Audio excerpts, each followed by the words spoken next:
Hello बच्चों, आप सभी का स्वागत है साजिद ट्यूशन की एक नई वीडियो में। एंड आज की वीडियो में हम बायोलॉजी का chapter 3 human reproduction completely revise करने वाले हैं। एंड ये जो रिवीजन है कम्प्लीटली एनसीईआरटी बेस्ड होगी। एंड ये आपके लिए यूज़फुल है, चाहे आप नीट एग्जामिनेशन की प्रिपरेशन कर रहे हो या बोर्ड एग्जामिनेशन की प्रिपरेशन कर रहे हो या फिर आप किसी स्टेट बोर्ड की प्रिपरेशन कर रहे हो, क्योंकि मैं यहाँ पे हर चीज़ आपको डिटेल में समझाऊंगा। सो आखिरी तक इस वीडियो को देखना अगर आप कुछ एडवांटेज लेना चाहते हैं इस वीडियो से। सो बिना टाइम वेस्ट करे हम आज की वीडियो को स्टार्ट करते हैं। एंड जैसे हमारे चैप्टर का नाम है ह्यूमन रिप्रोडक्शन, तो सबसे पहले हम कुछ रिप्रोडक्टिव इवेंट्स देख लेते हैं जो ह्यूमंस में देखे जाते हैं। इसमें हमारा जो सबसे पहला इवेंट आता है वो आता है गैमेटोजेनेसिस, जहाँ पे क्या होता है, गैमेट्स का फॉर्मेशन होता है। मेल में स्पर्म बनता है एंड फीमेल में ओवम या फिर एग बनता है। इसके बाद हमारा इवेंट आता है इंसेमिनेशन का, जिसमें क्या होता है, जो हमारा स्पर्म बनता है, जो मेल गैमेट होता है उसे ट्रांसफर करा जाता है फीमेल के रिप्रोडक्टिव ट्रैक्ट में। इसके बाद हमारा इवेंट आता है फर्टिलाइजेशन का, जहाँ पे मेल एंड फीमेल गैमेट यानी स्पर्म और एग आपस में फर्टिलाइज करते हैं और जाइगोट का फॉर्मेशन करते हैं। फर्टिलाइजेशन के बाद हमारा आता है इम्प्लांटेशन का इवेंट, जिसमें जो जाइगोट बना है वो यूट्रस के अंदर इम्प्लांट होता है। इम्प्लांटेशन के बाद हमारा आता है गेस्टेशन। गेस्टेशन में क्या होता है, इम्प्लांटेशन हुआ, उसके बाद उसकी फुली डेवलपमेंट होती है। ठीक है। गेस्टेशन के बाद हमारा आता है पार्चुरेशन का पीरियड, जिसमें बेबी की डिलीवरी होती है। अब हम बढ़ते हैं हमारे नेक्स्ट टॉपिक पे, जो है male reproductive system. Male reproductive system में हमारा क्या आता है, a pair of testis, accessory duct, accessory gland and external genitalia. तो सबसे पहले हम पढ़ते हैं टेस्टिस, जो हमारी प्राइमरी सेक्स ऑर्गन होती है। ये एब्डोमिनल कैविटी के बाहर सिचुएटेड होती हैं एक पाउच में, जिसे हम बोलते हैं स्क्रोटम। स्क्रोटम में टेस्टिस के प्रेजेंट रहने का क्या वजह होती है, या हम कहीं स्क्रोटम का क्या फंक्शन होता है। स्क्रोटम हेल्प करता है टेस्टिस के लो टेम्परेचर को मेंटेन करने में, क्योंकि स्पर्म फॉर्मेशन के लिए जो टेम्परेचर चाहिए होता है वो नॉर्मल बॉडी टेम्परेचर से यानी 37 डिग्री सेल्सियस से कम चाहिए होता है। तो उस नॉर्मल टेम्परेचर से कम टेम्परेचर को मेंटेन करने में स्क्रोटम हेल्प करता है। अब हम आगे बढ़ते हैं। जैसे हमने पढ़ा टेस्टिस पेयर में होती है, यानी 2 टेस्टिस होती हैं। तो हर एक टेस्टिस के पास 250 कंपार्टमेंट होते हैं, जिन्हें हम बोलते हैं टेस्टिकुलर लॉब्यूल्स। अब ये जो टेस्टिकुलर लॉब्यूल्स होते हैं, इनके अंदर 1 से 3 हाईली कॉइल्ड स्ट्रक्चर होती हैं, जिन्हें हम बोलते हैं सेमनीफेरस ट्यूब्यूल। सेमनीफेरस ट्यूब्यूल हमारी वो जगह है जहां पे स्पर्म का फॉर्मेशन होता है। आप इसको इस तरीके से समझ सकते हैं कि एक बहुत बड़ी बिल्डिंग है, ठीक है। एंड इस बहुत बड़ी बिल्डिंग में मान लीजिए 250 क्या है, कमरे हैं। इन कमरों को हम क्या बोल रहे हैं, टेस्टिकुलर लॉब्यूल्स। क्या बोल रहे हैं, टेस्टिकुलर लॉब्यूल्स। और हर कमरे में 1 से 3 रसोई हैं जहां पे स्पर्म का फॉर्मेशन हो रहा है। अब देखिए, जो सेमनीफेरस ट्यूब्यूल होती है, इसके पास 2 तरीके की सेल्स होती हैं। एक हमारी होती है मेल जर्म सेल, जिसे हम बोलते हैं स्पर्मेटोगोनिया, एंड दूसरी जो सेल्स होती हैं उन्हें हम बोलते हैं सर्टोली सेल्स। इनका फंक्शन क्या क्या होता है। मेल जर्म सेल जो होती है हमारी, उनमें म्यूसिस होती है और वो स्पर्म का प्रोडक्शन करते हैं। वहीं अगर हम बात करें सर्टोली सेल्स की, तो ये जर्म सेल को न्यूट्रिशन प्रोवाइड करती हैं। तो ये फंक्शन याद कर लेना सर्टोली सेल का, क्योंकि कई बार ये बोर्ड एग्जामिनेशन में पूछा जाता है 1 मार्क्स में। उसके बाद हम आगे बढ़ते हैं। सेमनीफेरस ट्यूब्यूल के जो बाहर की जगह होती है, किसमें, टेस्टिकुलर लॉब्यूल में, उसे हम क्या बोलते हैं, इंटरस्टिशियल स्पेस। और ये जो इंटरस्टिशियल स्पेस है, ये कुछ सेल्स को कंटेन करके रखता है एंड कुछ ब्लड वेजल्स को कंटेन करके रखता है। ये जो सेल कंटेन करता है उन्हें हम बोलते हैं इंटरस्टिशियल सेल या फिर लीडिंग सेल। अब लीडिंग सेल का फंक्शन क्या होता है, ये भी कई बार बोर्ड एग्जामिनेशन में पूछा जाता है। तो जो लीडिंग सेल है वो सिंथेसाइज करती हैं एंड सीक्रेट करती हैं एंड्रोजन नाम के हार्मोन को। यहाँ पे हमारी टेस्टिस की जो स्ट्रक्चर है वो खत्म होती है। अब हम आते हैं नेक्स्ट रिप्रोडक्टिव मेल ऑर्गन पे, जो है हमारा एसेसरी डक्ट। एसेसरी डक्ट में हमारी आती है रेटिटेस्टिस, वासा इफ्रेंटिया, एपिडिडाइमिस एंड वास डिफरेंट। अब देखिए, जो स्पर्म बना उसका पाथवे कई बार पूछा जाता है बोर्ड एग्जामिनेशन में भी एंड नीट एग्जामिनेशन में भी। तो उस पाथवे को मैं बता देता हूँ। सबसे पहले स्पर्म बनता है सेमनीफेरस ट्यूब्यूल में, उसके बाद वो जाता है रेटिटेस्टिस में, रेटिटेस्टिस से वो जाता है वासा इफ्रेंटिया में, वासा इफ्रेंटिया से वो जाता है एपिडिडाइमिस में। और ये जो एपिडिडाइमिस होती है ये टेस्टिस के पोस्टीरियर साइड पे प्रेजेंट होती है। एपिडाइमिस से एपिडिडाइमिस से जो हमारा स्पर्म है वो जाता है वास डिफरेंट में। अब ये जो वास डिफरेंट है ये एसेंड यानी ऊपर की तरफ जाता है। जैसे मान लीजिए ये हमारी एब्डोमिनल कैविटी है, ये हमारा क्या है, यूरिनरी ब्लैडर है। तो क्या होता है, जो वास डिफरेंस होती है ऊपर की साइड जाती है, ठीक है, एब्डोमिनल की साइड जाती है, एंड यूरिनरी ब्लैडर के ऊपर लूप्स बनाते हुए आगे जाके किससे मिलती है, सेमिनल वेसिकल से, सेमिनल वेसिकल की एक डक्ट से मिलती है। ठीक है, क्या बताया मैंने कि जो वास डिफरेंट है वो यूरिनरी ब्लैडर के ऊपर लूप बनाती है एंड आगे बढ़ती है, तभी उसे सेमिनल वेसिकल, जो हमारा एक एसेसरी ग्लैंड है, वहां से उसे एक डक्ट मिलती है। एंड वास डिफरेंट एंड सेमिनल वेसिकल की जो डक्ट है, ये दोनों आपस में मिलके जो डक्ट बनाती हैं उसे हम बोलते हैं इजैकुलेटरी डक्ट। इजैकुलेटरी डक्ट, इसका क्या काम का होता है, ये स्पर्म को स्टोर करता है और आगे ट्रांसपोर्ट करता है जब जरूरत पड़ती है। इस इजैकुलेटरी डक्ट से जो स्पर्म है वो जाता है यूरेथ्रा में, जो कॉमन पाथवे होता है यूरिन के लिए भी, ठीक है, और हमारा जो स्पर्म है या हमके जो सीमन है उसके लिए भी। यूरेथ्रा से स्पर्म जाता है यूरेथ्री मीटस में, जो हमारा पेनिस का एक्सटर्नल ओपनिंग होता है। सो देखिए, जैसे मैंने आपको बता दिया, यूरेथ्रा हमारा क्या है, कॉमन पाथ है सीमन एंड यूरिन के लिए। एंड कई बार ये जो क्वेश्चन है कॉमन पाथ वाला, ये नीट एग्जामिनेशन में पूछा जाता है, तो इसे इंपॉर्टेंटली याद रखिएगा। इजैकुलेटरी डक्ट क्या होती है, वास डिफरेंट, और जो सेमिनल वेसिकल से डक्ट आती है, उन दोनों की डक्ट को हम क्या बोलते हैं, इजैकुलेटरी डक्ट। ठीक है, एंड ये स्टोर एंड ट्रांसपोर्ट करते हैं स्पर्म को, जैसे मैंने आपको बता दिया है। उसके बाद हम बढ़ते हैं एक्सटर्नल जेनिशिलिया पे, यानी जो हमारा सेकेंडरी सेक्स ऑर्गन होता है, जिसे हम बाहर से देख के बता दें कि ये मेल है या फिर ये फीमेल है। मेल में ये ऑर्गन होता है हमारा पेनिस, जो इंसेमिनेशन के प्रोसेस को फैसिलिटेट करता है। ठीक है, पेनिस का जो एनलार्ज एंड होता है, यानी सबसे आखिरी छोर जो फूला हुआ होता है, उसे हम बोलते हैं ग्लेन पेनिस। एंड ये जो ग्लेन पेनिस होता है, इसके ऊपर एक लूजली फोल्ड स्किन होती है, जिसे हम बोलते हैं फोर स्किन। इसके बाद हम आते हैं अपने एसेसरी ग्लैंड्स पे। तो हमारे 3 एसेसरी ग्लैंड हैं, seminal vesicle, prostate gland and bulbourethral gland. इसे हम कॉपर्स ग्लैंड भी कहते हैं। तो अगर आपसे नीट एग्जामिनेशन में इसकी जगह कॉपर्स ग्लैंड दिया जाए तो वो हमारा क्या है, एसेसरी ग्लैंड है। ठीक है, सेमिनल वेसिकल का काम क्या है, ये सिक्रेट करता है फ्रक्टोज एंड कुछ एंजाइम्स, जो क्या करता है, स्पर्म के नरिशमेंट में और उसकी मोटेलिटी में हेल्प करते हैं। प्रोस्टेट ग्लैंड का काम क्या होता है, ये सिक्रेट करता है एल्कलाइन फ्लूइड, जो क्या होता है, वेजाइना की जो एसिडिटी होती है उसे न्यूट्रलाइज करता है। अगर हम बात करें बर्बोलिथरल ग्लैंड या फिर कॉपर्स ग्लैंड का क्या फंक्शन होता है, तो ये कॉइटस के दौरान पेनिस के लुब्रिकेशन में हेल्प करता है। ठीक है, सो देखिए, इन तीनों ग्लैंड का सीक्रेशन मिला के जो हमारा फ्लूइड बनता है उसे हम बोलते हैं सेमिनल प्लाज्मा। क्या बोलते हैं हम उसे, seminal plasma. And seminal plasma में जब हम स्पर्म को ऐड कर देते हैं तो हमारा क्या बन जाता है, सीमन। तो इस चीज को याद रखिएगा कि तीनों एसेसरी ग्लैंड का जो सिक्रेशन होता है उसे हम बोलते हैं सेमिनल प्लाज्मा। एंड जब इसे सेमिनल प्लाज्मा में हम स्पर्म को भी इंक्लूड कर देते हैं तो उसे हम बोलते हैं सीमन। सो यहाँ पे हमारा मेल रिप्रोडक्टिव स्ट्रक्चर खत्म होता है। अब हम बढ़ते हैं फीमेल रिप्रोडक्टिव स्ट्रक्चर में। सबसे पहले जो हमारा फीमेल रिप्रोडक्टिव स्ट्रक्चर आता है वो आता है ओवरी, जो हमारी प्राइमरी सेक्स ऑर्गन होती है।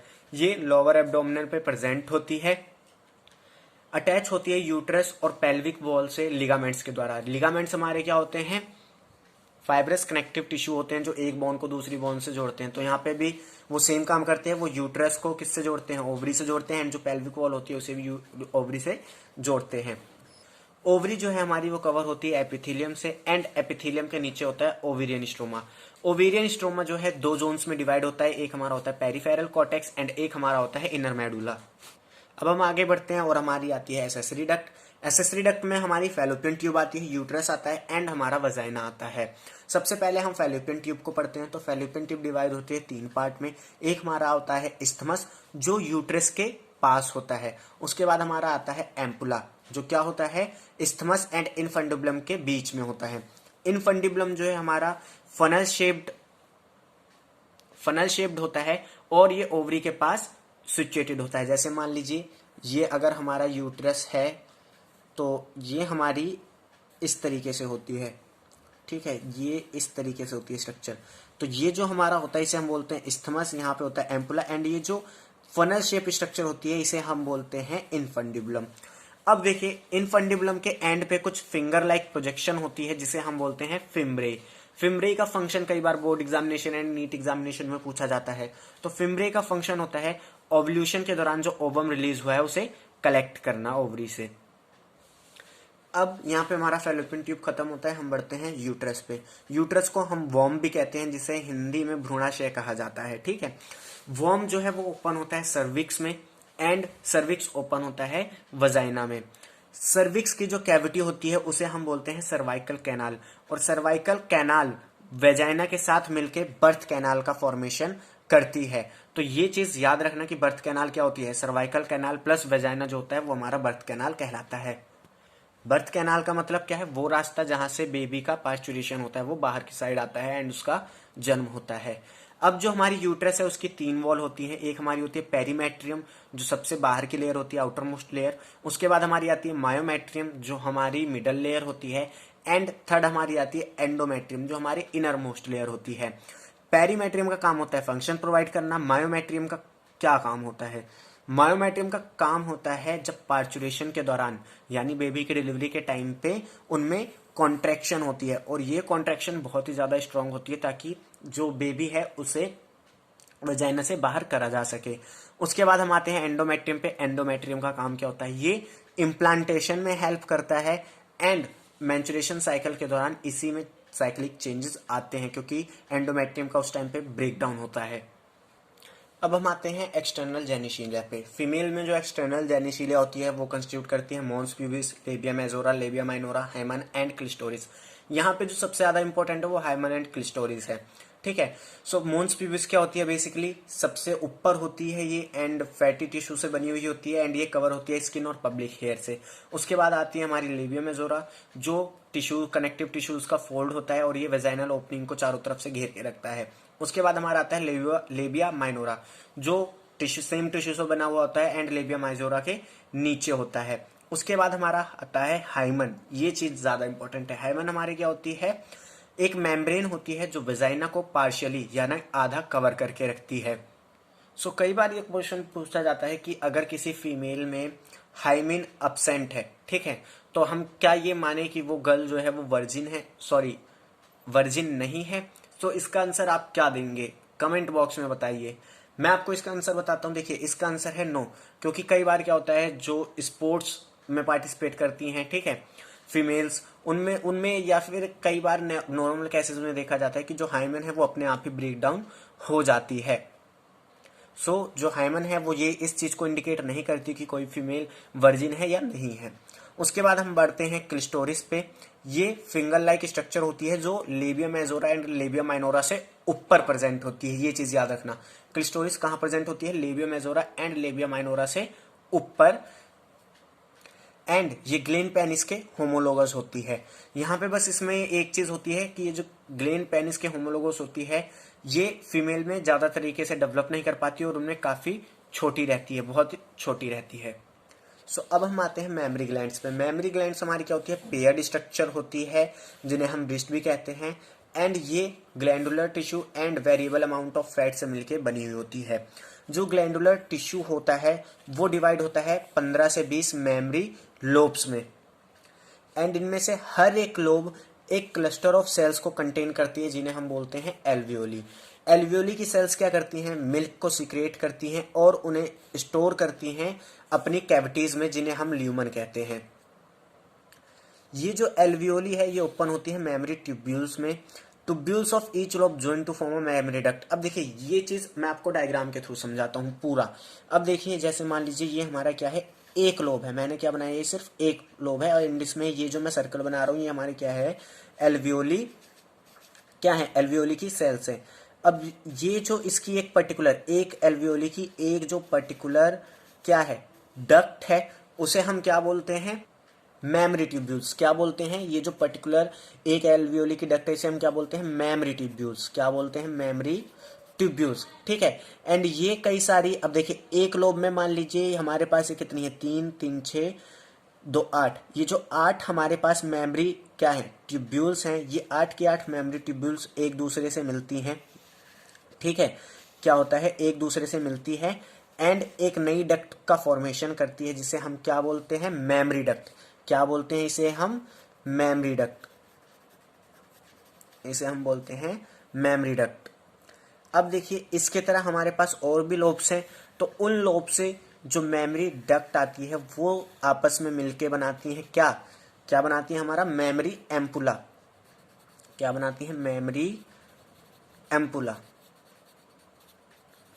एंड ये मेमरी एम्पुला आगे चल के कनेक्ट होता है लैक्टिफेरस डक्ट से, जिसके थ्रू जो भी न्यूबॉर्न बेबी है वो मिल्क को सक्ट करता है, यानी अपने तरफ खींचता है।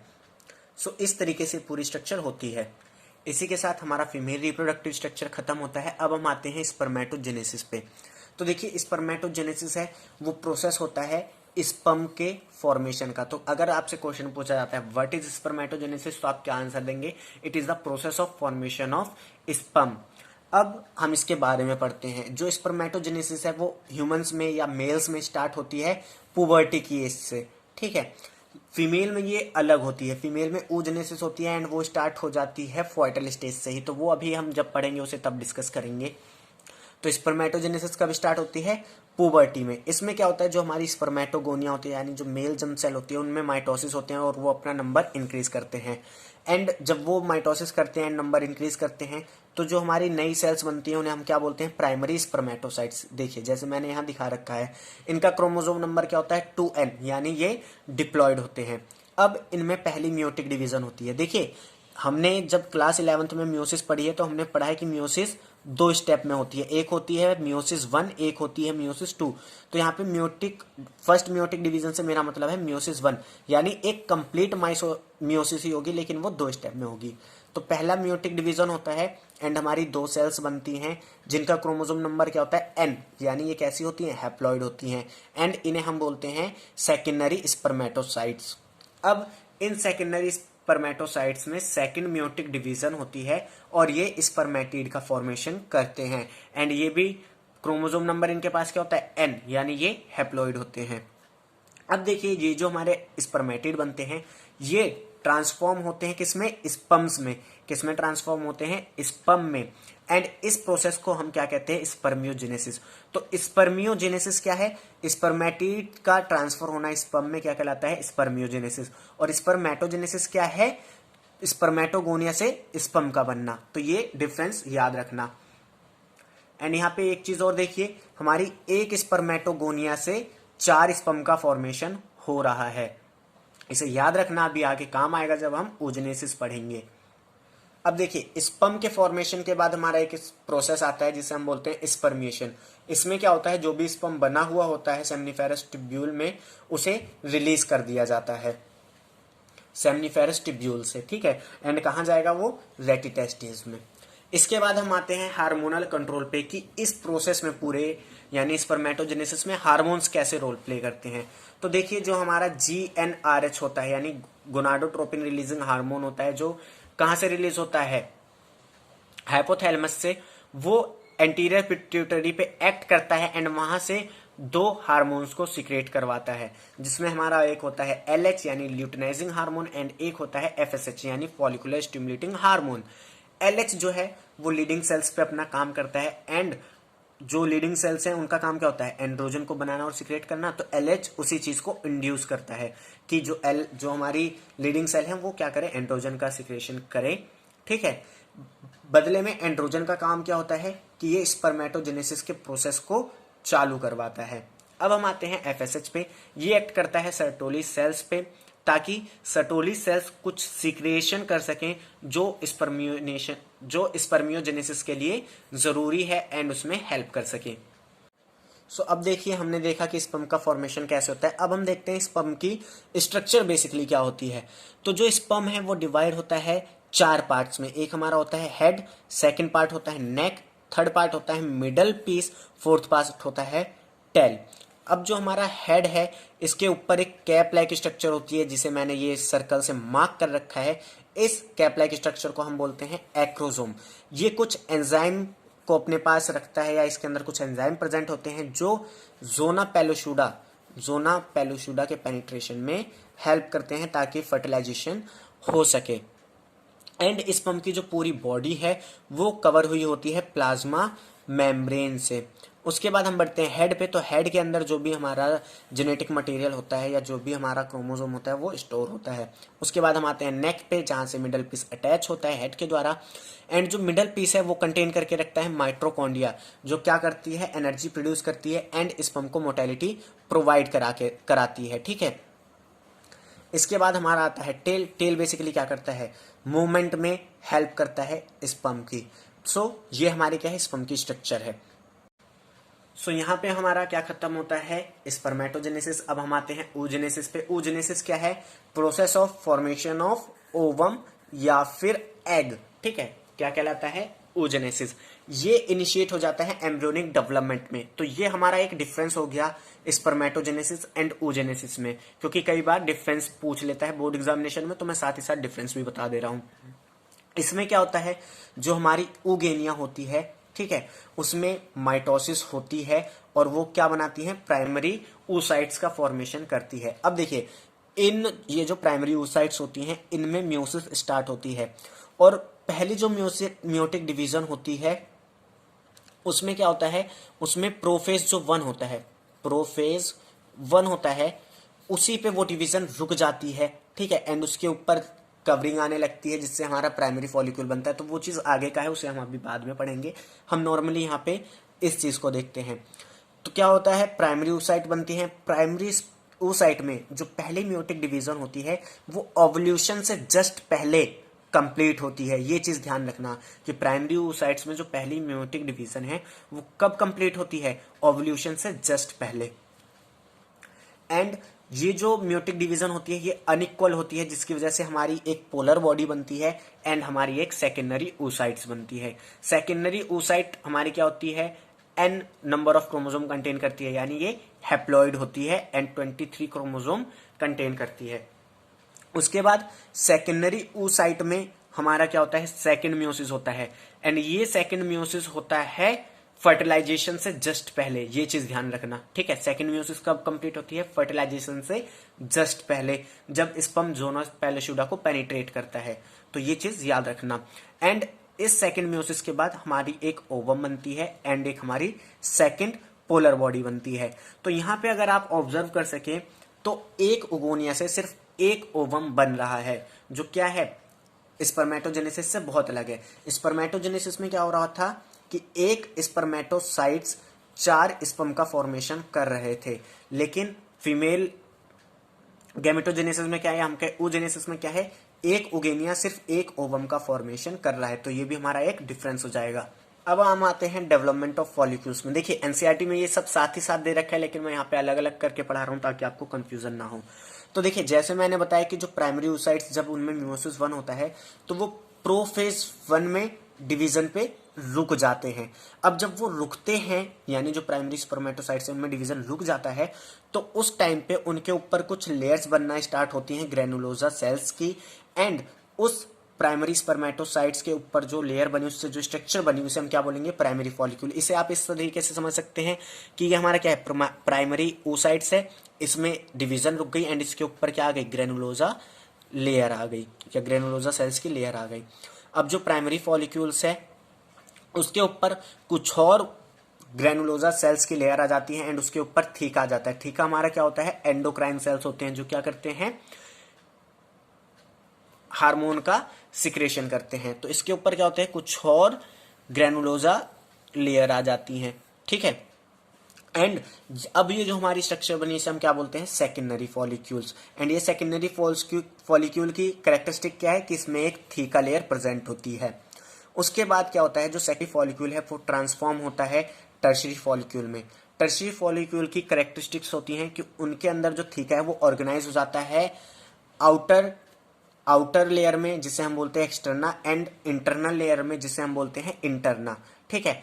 एंड इनके अंदर एक फ्लूइड फील्ड यानी एक कैविटी बनती है जिसमें फ्लूइड पाया जाता है एंड इसको हम बोलते हैं एंट्रम।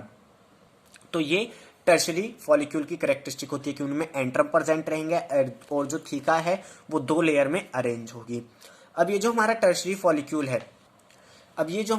फॉलिक्यूल है ये डेवलप कर जाता है ग्राफियन फॉलिक्यूल में।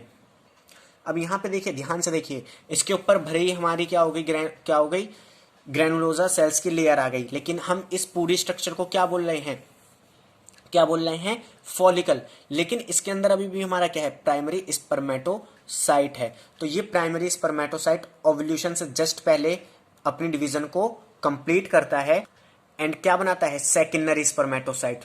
तो जब हमारा ग्राफियन फॉलिक्यूल रप्चर होता है यानी फटता है, तो वो ओवम या हम कहें सेकेंडरी स्पर्मेटोसाइट्स को रिलीज करता है। अब देखिए सेकेंडरी स्पर्मेटोसाइट्स में बेसिकली क्या होता है, ग्राफियन फॉलिक्यूल के फटने से पहले, मान लीजिए ये पूरा ग्राफियन फॉलिक्यूल है, ये इसके अंदर क्या है, सेकेंडरी स्पर्मेटोसाइट्स है। तो इसके चारों तरफ ये अपने एक लेयर बना लेती है एंड इस लेयर को हम नाम देते हैं जोना पेलुसिडा। क्या नाम देते हैं, जोना पेलुसिडा या पेलुसिडिया, जो भी आप प्रोनाउंसिएशन करते हो। तो जब ये हमारा ग्राफियन फॉलिक्यूल रप्चर होता है तो हमारा जोना पेलुसिडा के साथ सेकेंडरी स्पर्मेटोसाइट्स रिलीज होता है। अब हम आते हैं मैचुरेशन साइकिल पे। इसमें हम पढ़ेंगे कि ग्राफियन फॉलिक्यूल का रप्चर होता क्यों है, क्या वजह होती है, ठीक है, और कुछ फेजेस पढ़ेंगे मैचुरेशन साइकिल में। सो मैचुरेशन साइकिल में सबसे पहले टर्म आती है मेनार्च। मेनार्च होती क्या है, ये पहली मैचुरेशन साइकिल होती है जो पुबर्टी पे स्टार्ट होती है। अब मैचुरेशन साइकिल में हमारा 3 फेज आते हैं, menstrual phase, follicular phase and luteal phase. तो हम सबसे पहले पढ़ते हैं मेंस्ट्रुअल फेज। ये 3 से 5 दिन का फेज होता है, इसमें मेंस्ट्रुअल फ्लो करता है। मेंस्ट्रुअल फ्लो क्या होता है, देखिए जब हमारी एंडोमेट्रियम ब्रेकडाउन होती है तो एंडोमेट्रियम एंड जो ब्लड वेजल्स होती हैं वो ब्लड के साथ क्या होता है, रिलीज होता है फीमेल की बॉडी से एंड उसमें अनफर्टिलाइज ओवम भी प्रेजेंट रहता है, ठीक है। तो ये चीज याद रख लेना कि वहां पे अनफर्टिलाइज ओवम भी रिलीज होता है एंड ये मैचुरेशन फेज तभी होता है जब ओवम फर्टिलाइज ना हुआ हो, यानी फर्टिलाइजेशन का प्रोसेस ना हुआ हो। एंड इस टाइम पे जो हार्मोन्स होते हैं उनका लेवल रिड्यूस रहता है। जैसे अभी आप आगे देखेंगे लास्ट फेज में कि यहाँ पे जो हमारे पिट्यूटरी हार्मोन होते हैं जैसे LHS, FSH और जो हमारे ओवेरियन हार्मोन होते हैं जैसे एस्ट्रोजन, प्रोजेस्टेरोन, उनका लेवल कम हो जाता है एंड उनके कम होने की वजह से ही एंडोमेट्रियम जो है वो ब्रेक डाउन करती है अपना, ठीक है। तो वो सारी बातें आपको नोट्स में मिल जाएंगी जब आप नोट्स लेंगे इसके। इसके बाद हम बढ़ते हैं फॉलिकुलर फेज में। फॉलिकुलर फेज को हम प्रोलिफरेटिव फेज भी कहते हैं। क्यों कहते हैं, क्योंकि देखिए मेंस्ट्रुअल फेज में क्या होता है, एंडोमेट्रियम ब्रेक डाउन होती है, ठीक है। तो अब जो ब्रेक डाउन हुआ है उसे रिपेयर भी तो करना है, तो एंडोमेट्रियम की सेल अपने आप को क्या करती हैं, रिपेयर करती हैं प्रोलिफरेशन के द्वारा। एंड फॉलिकुलर फेज के दौरान जो हमारी प्राइमरी फॉलिक्यूल्स है वो डेवलप होती है ग्राफियन फॉलिक्यूल तक, ठीक है। एंड यहां से यानी फॉलिकुलर फेज से LH, FSH, एस्ट्रोजन, इनका सिक्रेशन बढ़ने लगता है। एस्ट्रोजन का देखिए सिक्रेशन क्यों बढ़ता है, क्योंकि जो हमारी फॉलिक्यूल होती है वो एस्ट्रोजन को सिक्रेट करती है। किस लेयर की वजह से, थीका की वजह से। Rapid secretion of LH attain peak. अब देखिए ये जो सिक्रेशन बढ़ता है एंड जो लेवल बढ़ता है LH का एक पीक पे आके, ठीक है, अपने पीक पे आ जाता है मेंस्ट्रुएशन साइकिल के बीच में, यानी जो हमारा अप्रोक्सीमेटली 14th डे होता है उस दिन पे जो LH है वो पीक पे होता है एंड उस चीज को हम बोलते हैं LH सर्ज। ये क्या करता है, ग्राफियन फॉलिक्यूल का रप्चर करता है। सो अब आपको पता चल गया होगा ग्राफियन फॉलिक्यूल क्यों रप्चर करता है, ये LH सर्ज की वजह से रप्चर करता है। इसके बाद हमारा आता है ल्यूटल फेज। अब देखिए ग्राफियन फॉलिक्यूल क्या हो गया, रप्चर हो गया, लेकिन अभी भी कुछ उसके हिस्से बचे हुए हैं। तो रिमेनिंग ग्राफियन फॉलिक्यूल जो है ट्रांसफॉर्म होता है कॉर्पस ल्यूटियम में। अब ल्यूटल फेज को हम सिक्रेटरी फेज भी कहते हैं। ऐसा क्यों कहते हैं, कई बार क्वेश्चन पूछा जाता है। तो इसका आंसर है जो कॉर्पस ल्यूटियम होती है, जो हमारी कॉर्पस ल्यूटियम होती है वो प्रोजेस्टेरोन को सिक्रेट करती है, इसीलिए ल्यूटल फेज को हम सिक्रेटरी फेज भी कहते हैं। एंड इस प्रोजेस्टेरोन का फंक्शन क्या होता है, ये एंडोमेट्रियम के मेंटेनेंस में हेल्प करती है, ठीक है। एंड एंडोमेट्रियम को मेंटेनेंस की जरूरत क्यों होती है, इम्प्लांटेशन के लिए होती है। अब अगर हम बात करें अगर फर्टिलाइजेशन नहीं होता, in the absence of fertilization corpus luteum degenerate कर जाती है, यानी वो डिसइंटीग्रेट हो जाती है पूरी तरीके से। अब देखिए कॉर्पस ल्यूटियम डिजेनरेट हो गई तो कॉर्पस ल्यूटियम क्या सिक्रेट करती है, प्रोजेस्टेरोन। तो प्रोजेस्टेरोन का भी क्या होगा, सिक्रेशन कम हो जाएगा, जिसकी वजह से मेंस्ट्रुअल फेज में प्रोजेस्टेरोन का लेवल घट जाएगा। प्रोजेस्टेरोन का लेवल घट जाएगा तो क्या होगा, जो हमारी एंडोमेट्रियम है वो भी ब्रेक डाउन करना स्टार्ट हो जाएगी एंड हमारा मेंस्ट्रुएशन फ्लो फिर से होगा एंड वो नई साइकिल, हमारी मेंस्ट्रुएशन की नई साइकिल वो हो जाएगी। सो अभी तक आप अगर इस वीडियो को देख रहे हैं तो प्लीज़ इस वीडियो को लाइक करना, ठीक है, क्योंकि आपको होप कि समझ आ रहा है तभी आप इतनी देर तक रुके हुए हैं। अब हम बढ़ते हैं नेक्स्ट टॉपिक पे, जो है हमारा fertilization and implantation. Fertilization site क्या कहाँ पे होती है, कई बार क्वेश्चन पूछा जाता है। तो फर्टिलाइजेशन साइट हमारी होती है एम्पुला, और जो पुरानी एनसीईआरटी है उसमें दे रखा है एम्पुलरी इस्थमस जंक्शन, तो वो भी आप लिख सकते हैं अगर आपकी एनसीईआरटी में गिवन है तो, नहीं तो आप एम्पुला ही लिखेंगे। फर्टिलाइजेशन होता क्या है, ये प्रोसेस होता है स्पर्म एंड ओवम के फ्यूजन का। अब देखिए, मैंने आपको जैसे बताया था कि जो हमारी ओवम होती है उसके पास क्या होती है, जोना पेलोशुडा की लेयर होती है। तो जोना पेलोशुडा का फंक्शन क्या होता है, ये इंश्योर करता है कि फर्टिलाइजेशन के दौरान सिर्फ एक स्पर्म, ओनली वन स्पर्म एक ओवम के साथ फर्टिलाइज करे। अब जोना पेलोशुडा जो हमारी काफी हार्ड मेम्ब्रेन होती है, उसके पेनिट्रेशन में हमें कुछ एंजाइम चाहिए होते हैं, एंड वो एंजाइम जो है रिलीज करता है कौन, एक्रोसोम, ताकि जो स्पर्म है वो ओवम के साइटोप्लाज्म में एंटर कर सके। अब देखिए, यहाँ पे हमारा फर्टिलाइजेशन का इवेंट खत्म होता है, एंड क्या आता है, इम्प्लांटेशन। तो होता क्या है, जैसे जैसे जाइगोट मूव करता है इस्थमस की तरफ, उसमें माइटोसिस होती है, एंड इस माइटोसिस को हम क्या बोलते हैं, क्लीवेज बोलते हैं, एंड वो 2, 4, 8, 16 डॉटर सेल्स का फॉर्मेशन करता है, जिन्हें हम ब्लास्टोमर्स बोलते हैं। जैसे मान लीजिए ये एक हमारी पूरी सेल्स है, इसके अंदर 2, 4, 8, 16 जो भी सेल्स हैं वो बनती हैं। जो हमारा एम्ब्रियो होता है 8 से 16 ब्लास्टोमर्स के साथ, उन्हें हम बोलते हैं मोरूला। मोरूला कंटिन्यू करता है अपना डिवीजन एंड ट्रांसफॉर्म हो जाता है ब्लास्टोसिट्स में। अब ब्लास्टोसिट्स के अंदर जो ब्लास्टोमर है, ब्लास्टोमर इन ब्लास्टोसिट अरेंज होते हैं 2 लेयर्स में। आउटर लेयर जो होती है उसे हम बोलते हैं ट्रोपोब्लास्ट, एंड जो इनर लेयर होती है उन्हें हम बोलते हैं इनर सेल मास। ट्रोपोब्लास्ट का काम क्या होता है, ये अटैच होता है एंडोमेट्रियम से, एंड जैसे ये एंडोमेट्रियम से अटैच होता है, जो यूट्रस की सेल्स हैं वो इसे चारों तरफ से घेर लेती हैं रैपिडली डिवीजन करके, एंड जो ट्रोपोब्लास्ट है, या हम कहें जो हमारा ब्लास्टोसिट्स है, वो एम्बेडेड हो जाता है किसके अंदर, यूट्राइन टिश्यू के अंदर, एंड इसी चीज को हम क्या बोलते हैं, इम्प्लांटेशन। तो कई बार 3 मार्क्स में आता है, तो ये प्रोसेस आप कहां से, जाइगोट से यहां तक बता देंगे। इनर सेल मास आगे चल के डिफ्रेंशिएट होती है एम्ब्रियो में, एंड वो आगे चल के हमारा एक्टोडर्म, मेसोडर्म, इन सब का फॉर्मेशन करती है। इसके बाद हमारा टॉपिक आता है प्रेगनेंसी एंड एम्ब्रियोनिक डेवलपमेंट का। तो देखिए, जो हमारी क्रोनिक विलाई इसमें आती है कि क्रोनिक विलाई होती क्या है। तो देखिए, जो हमारी ट्रोपोब्लास्ट होती है उसमें कुछ फिंगर लाइक प्रोजेक्शन हमें देखने को मिलती है, जिसे हम बोलते हैं क्रोनिक विलाई। ये क्रोनिक विलाई यूट्राइन टिश्यू के साथ इंटीग्रेट हो जाती है, यानी मिल जाती है, एंड प्लेसेंटा का फॉर्मेशन करती है। तो कई बार प्लेसेंटा का फंक्शन पूछा जाता है, तो इसका फंक्शन क्या होता है, ये ऑक्सीजन और न्यूट्रिएंट सप्लाई करती है एम्ब्रियो को, एंड एम्ब्रियो में से CO2 एंड एक्सक्रेटरी प्रोडक्ट, यहाँ पे मैं लिखना भूल गया, पूरा एक्सक्रेटरी प्रोडक्ट का रिमूवल करवाती है, एंड सबसे इंपॉर्टेंट ये एक्ट करती है एज अ एंडोक्राइन टिश्यू। ऐसा क्यों, क्योंकि ये प्रोड्यूस करती है कुछ हार्मोन जैसे HCG, जिसका फुल फॉर्म होता है ह्यूमन कोरियोनिक गोनाडोट्रोपिन, एंड हमारा HPL, जिसका फुल फॉर्म होता है human placental lactogen, and progesterone and relaxin. कई सारे हार्मोन्स जो है वो सिक्रेट होते हैं। रिलैक्सिन जो है वो ओवरी के द्वारा सिक्रेट होता है, ये चीज याद रखना। अब हमारा आता है प्रेगनेंसी हार्मोन। कई बार पूछा जाता है नीट एग्जामिनेशन में भी, CBSE एग्जामिनेशन में भी, कि प्रेगनेंसी हार्मोन्स होते क्या हैं। ऐसे हार्मोन जो सिर्फ प्रेगनेंसी के दौरान ही रिलीज होते हैं। इनमें हमारा आता है HCG यानी ह्यूमन क्रोनियोनिक गोनाडोट्रोपिन, HPL यानी human placental lactogen, and relaxin, ये हमारे क्या है, प्रेगनेंसी हार्मोन है। एंड ये याद रखना कि जो रिलैक्सिन है वो ओवरी के द्वारा रिलीज करा जाता है।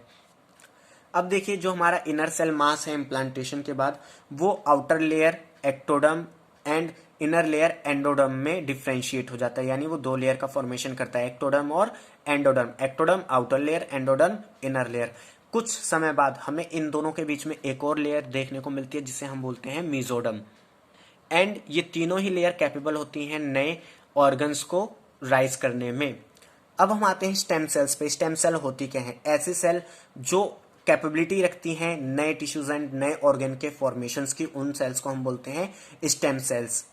उसके बाद आती है एम्ब्रियो की डेवलपमेंट। तो एम्ब्रियो की डेवलपमेंट में से मैंने सिर्फ 2 ही पॉइंट लिखे हैं कि पहले मंथ में हार्ट का फॉर्मेशन हो जाता है, एंड इस चीज को हम देख सकते हैं स्टेटोस्कोप का यूज करके प्रेगनेंसी में, ठीक है। सेकेंड मंथ में जो लिम्स एंड डिजिट है वो बन जाते हैं, थर्ड मंथ में जो हमारे अदर ऑर्गन है वो बनते हैं, एंड 9 मंथ के एंड तक जो पूरी बॉडी है वो डेवलप हो जाती है एंड बॉडी पे कुछ हेयर्स आ जाते हैं। ठीक है। सो ये सब आप एनसीईआरटी में आपको 2-3 लाइन पढ़नी है, आपको पता चल जाएगा। इसके बाद हमारा आता है पार्चुरेशन एंड लैक्टेशन का प्रोसेस। तो सबसे पहले पार्चुरेशन क्या होता है, जो फोर्टिस की डिलीवरी का प्रोसेस होता है उसे हम बोलते हैं पार्चुरेशन। पार्चुरेशन के लिए जो सिग्नल है वो दिया जाता है फुली डेवलप फोर्टिस के द्वारा और प्लेसेंटा के द्वारा।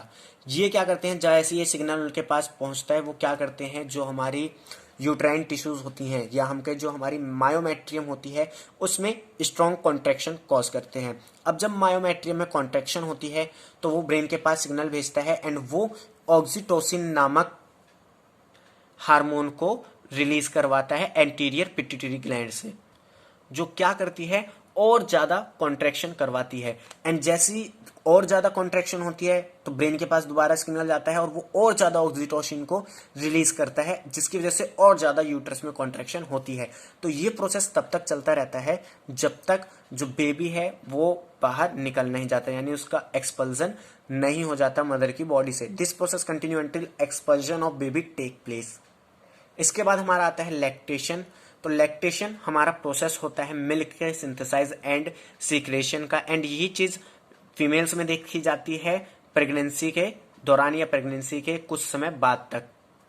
इसमें क्या होता है, जो मदर है वो मिल्क प्रोड्यूस करती है एंड उससे अपने जो न्यूबॉर्न बेबी है उसे फीड करती है। एंड कई बार ये क्वेश्चन पूछा जाता है कि डॉक्टर ये चीज प्रिस्क्राइब क्यों करते हैं कि न्यूली बॉर्न बेबी को माँ का दूध पिलाना चाहिए। ठीक है। तो इसका रीजन है क्योंकि जो मिल्क प्रोड्यूस होता है इनिशियल डे में उसे हम कहते हैं कोलेस्ट्रम, जो एंटीबॉडीज कंटेन करता है, एंड ये एंटीबॉडीज हेल्प करती हैं न्यूली बॉर्न बेबी को डिजीज से फाइट करने में। ठीक है। तो ये चीज याद रखना है एंड अगर क्वेश्चन पूछता है तो बता देना। सो आई होप ये वीडियो आपको अच्छी लगी होगी, एंड जैसा आपने देखा हमने 35 to 40 मिनट के अंदर ये जो रिवीजन है कंप्लीट कर ली है। सो अगर आपको अच्छी लगी ये वीडियो प्लीज अपने दोस्तों के साथ लाइक करें एंड अपने दोस्तों के साथ शेयर करें। अगर नए हमारे चैनल पे तो प्लीज चैनल को सब्सक्राइब करें। मिलते हैं नेक्स्ट वीडियो में, तब तक के लिए थैंक्स फॉर वॉचिंग।